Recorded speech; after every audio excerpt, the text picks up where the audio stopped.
जो नीट में जिनका सपना लूटा गया, जिनकी मेहनत को लूटा गया, युवाओं के साथ में कुठाराघात हो रहा है,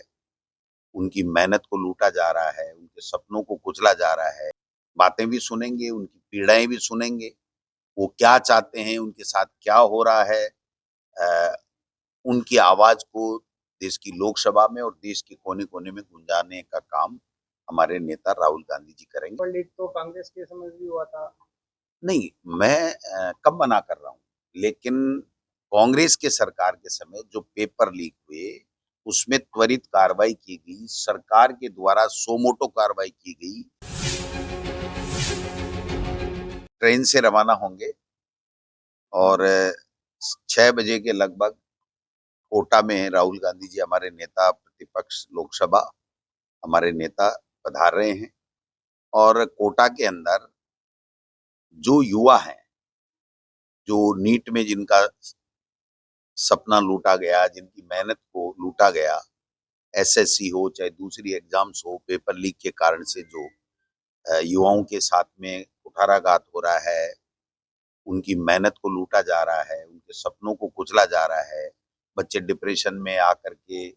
आत्महत्याएं कर रहे हैं, उनकी कोई सुनने वाला नहीं है, उनको कोई नौकरी नहीं है, पेपर सही तरीके से सरकारें करा नहीं पा रही हैं, तो इन सब चीज़ों के ऊपर वो संवाद करेंगे, बच्चों की अपनी बातें भी सुनेंगे, उनकी पीड़ाएँ भी सुनेंगे, वो क्या चाहते हैं, उनके साथ क्या हो रहा है। अ, उनकी आवाज़ को देश की लोकसभा में और देश के कोने-कोने में गुंजाने का काम हमारे नेता राहुल गांधी जी करेंगे। हम लोग कांग्रेस के सिपाही हैं, तो निश्चित रूप से हमारे नेता आ रहे हैं, तो हम सब लोग उपस्थित रहेंगे। लेकिन ये जो कार्यक्रम है, वो कांग्रेस का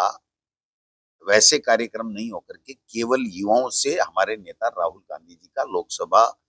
में नेता प्रतिपक्ष का संवाद का उनका अपना कार्यक्रम है। लेकिन चूंकि हमारे नेता आ रहे हैं तो हम सब लोग वहां पर आज कोटा जा कितना रहे हैं। समय रहेगा फिर इसका जो संवाद रहेगा? आप 6 बजे वो आएंगे, 9:30 बजे तक उनका संवाद है, 10:30 10 के बाद में 10:30 पेपर बजे लीक की शायद। बात कर रहे हैं सर, आप पेपर लीक की बात की है आपने। जी जी जी। पेपर लीक तो कांग्रेस के समय भी हुआ था। नहीं, मैं कब मना कर रहा हूँ, लेकिन कांग्रेस के सरकार के समय जो पेपर लीक हुए, उसमें त्वरित कार्रवाई की गई, सरकार के द्वारा सो मोटो कार्रवाई की गई। पेपर लीक भविष्य में नहीं हो, इसके लिए कड़ा कानून हमारी सरकार ने बनाया और 250 से ज़्यादा लोगों को पकड़ा, आरपीएससी के मेंबर को पकड़ा और एक अच्छा प्रयास किया गया सरकार के द्वारा कि भविष्य में इस तरह की पुनरावृत्ति नहीं हो। लेकिन उस वक़्त यही भारतीय जनता पार्टी, यही देश के प्रधानमंत्री जी यहाँ बड़ी-बड़ी बातें बोल के कि हमारे यहाँ कोई पेपर लीक नहीं होते, हमारे यहाँ नहीं होते और राजस्थान के अंदर हो गए और पता नहीं क्या-क्या बोल कर के सत्ता लूट ली। आज 2.5 साल बाद में भी राजस्थान की सरकार, बीजेपी की सरकार डबल इंजन की जिसको बोल रहे हैं, ये ढंग से एक भी पेपर नहीं करा पाई, नए पेपर कराए ही नहीं, बल्कि छोटे-छोटे पेपर कराए, उसमें भी पेपर लीक। 10-11 तरह की एग्ज़ाम्स में पेपर लीक इनके समय में 2.5 साल में हो गए और नीट 2024 का पेपर लीक हो गया, एनटीए के अंदर 2025 का लीक हो गया, प्रमाणित हो गया, 2026 का निरस्ती करना पड़ा, प्रमाणित हो गया। उसके बावजूद भी धर्मेंद्र प्रधान का इस्तीफा नहीं है, जवाबदारी नहीं है और ज़िम्मेदारी नहीं है। और देश के प्रधानमंत्री जी जो बड़ी-बड़ी बातें करके यहाँ सत्ता लूट के ले गए, आज उनका एक वर्ड भी उन बच्चों, नौजवानों के लिए कोई शब्द नहीं आया कि भई हम ये प्रयास कर रहे हैं, हमारे से ये कमियाँ रह गई, इस तरीके से हुआ है, दोबारा ये नहीं होगा। धर्मेंद्र प्रधान जब सुप्रीम कोर्ट में स्टे लेने के लिए गए,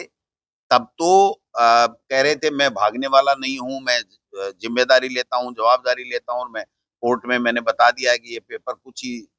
लोगों तक गया है और उसको हमने आइडेंटिफ़ाई कर लिया है और कोई पेपर लीक नहीं। अब की बार 5 दिन तक, 7 दिन तक वो बोले नहीं, मीडिया के सामने आए नहीं। राजस्थान में 7 दिन तक एफआईआर लॉन्च नहीं होना और उसके बाद में जब प्रमाणित हो गया कि अब ये खुलासा हो गया, अब आप बच नहीं सकते, तब जाकर के उन्होंने पेपर लीक किया। राजस्थान में एफआईआर लॉन्च नहीं होने दी और अपनी एजेंसी सीबीआई को जाँच दे दी। वो सीबीआई आज तक ये नहीं बता पाई है, 1 महीने के लगभग हो गया, कि कौन लोग थे जिन किन की सह से 10-10 साल तक वही पेपर सेटर थे वो धर्मेंद्र प्रधान जी के कितने नजदीक के लोग थे, वो कैसे पेपर सेट करके घर जाते थे, कैसे बनाते थे, किस तरीके से कौन कोचिंग जिससे आउट हुआ पेपर, उनमें धर्मेंद्र प्रधान जी का क्या इन्वॉल्वमेंट है, उनके कितने नजदीक के लोग हैं, बीजेपी के पदाधिकारी हैं। तो ये सारी चीजें देश के युवा जो है वो जानना चाहते हैं, लेकिन उसके ऊपर पर्दा डालने का काम किया जा रहा है। और हमारे नेता राहुल गांधी जी पूरे तरीके से युवाओं के साथ में खड़े हैं, और उनका